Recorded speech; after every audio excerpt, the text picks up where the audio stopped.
우리는 관념에 대해 이야기한 적이 있습니다. 사실 매번 이야기하고 있다고 해야겠죠. 우리는 실제로 존재하는 것이 아닌 것을 말로 이야기할 수 있습니다. 그것은 분명 지금 여기 없지만 마치 지금 여기 데려다 놓은 것처럼 말할 수 있습니다. 이것이 관념입니다. 우리의 생각은 이렇게 머릿속에 그린 그림을 가지고 소통할 수 있습니다. 유발 하라리는 이런 상상의 질서를 믿을 수 있는 능력을 인간이 다른 동물과 차별화되는 인간을 지금의 지배적 종으로 만든 중요한 특징이라고 말합니다. 불을 사용하고 도구를 사용하고 신호를 전달하고 언어를 사용하는 것은 다른 동물들이 인간보다 더 잘하는 것이 많은 만큼 인류를 지배적 위치에 올려놓을 수 없지만 이처럼 실제하지 않는 것을 믿는 인간만의 능력이 대규모의 조직과 협업을 가능하게 한다는 것입니다. 그런데 이런 인류적 특성이 우리의 사회와 문화를 촘촘하게 구조하고 있기 때문에 우리는 관념이 곧바로 실제가 아니라는 사실에 대해서 무감각합니다. 먹고 사는데 크게 지장이 없는 한은 실제하지 않는 관념에 대해 별로 의심하지 않습니다. 그래서 언어적인 우주는 본질이나 실체가 없는 마음의 창조물입니다. 지금 우리가 어떤 세상을 상상하고 진술한다면 그런 우주는 사실상 존재하지 않는다고 해야 사실에 가깝습니다. 실제로 말이나 언어는 사실을 전달하는 것이 아니라 근사치로 그것을 가리킬 뿐입니다.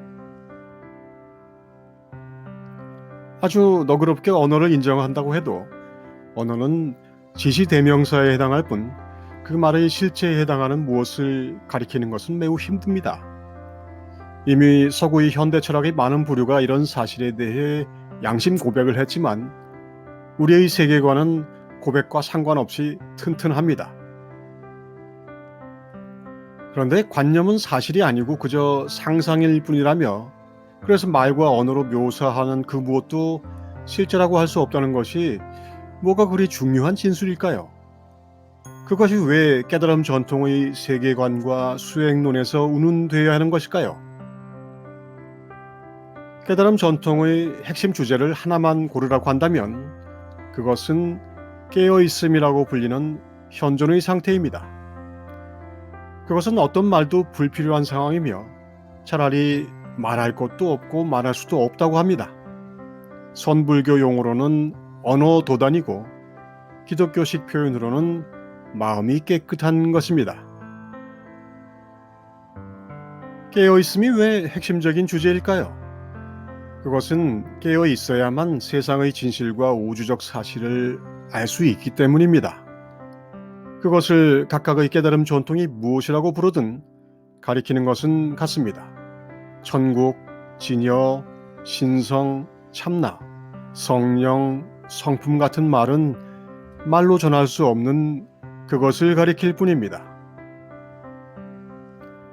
그런데 이렇게 실제하는 현존을 가리키는 말을 사람들이 의지하는 사회적이고 문화적인 상상의 질서, 관념에서 따로 떼어 그것들만을 제시하는 용어로 쓸 수 있을까요? 그것은 불가능합니다. 그래서 말을 쓰면서도 말에 매이지 않아야 가리키는 실제를 볼 수 있다고 하는 것입니다. 어떻게 그럴 수가 있을까?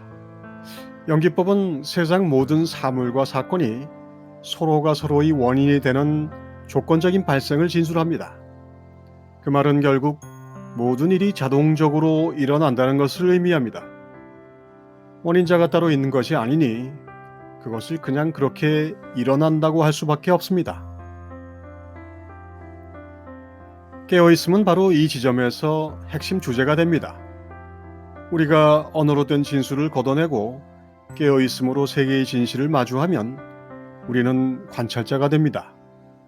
우리는 주시자인 그리스도로서 현존에 머물며 세계를 이해하고 즐기지만 동요되지는 않습니다. 이것이 깨어있음입니다.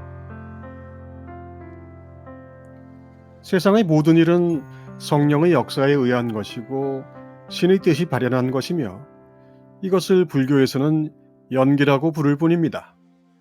우리는 언어로 구성된 깨달음 전통의 진리에 대한 진술을 기반으로 실제에 대한 탐구를 시작하지만 깨어있음 앞에서는 언어와 관념이 장애가 되는 것을 발견하게 됩니다.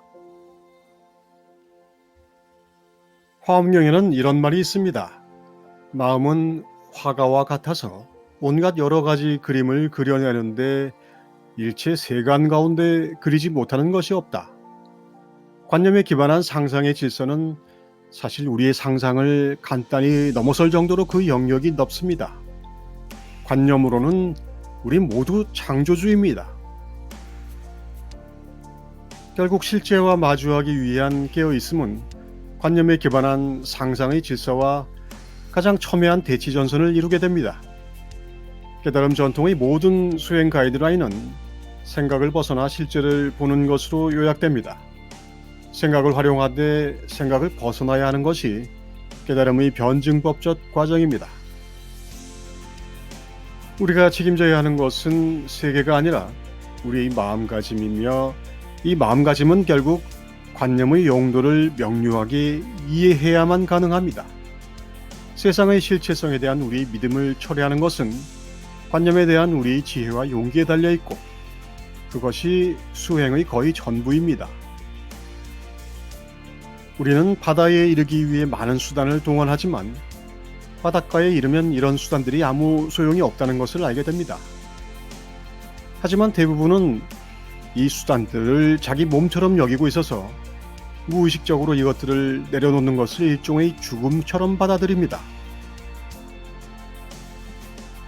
어느새 관점에 대한 집착이 습관을 넘어서 자기 존립의 근거 수준으로 치밀하게 가꾸어진 것을 발견하게 되는 것이죠.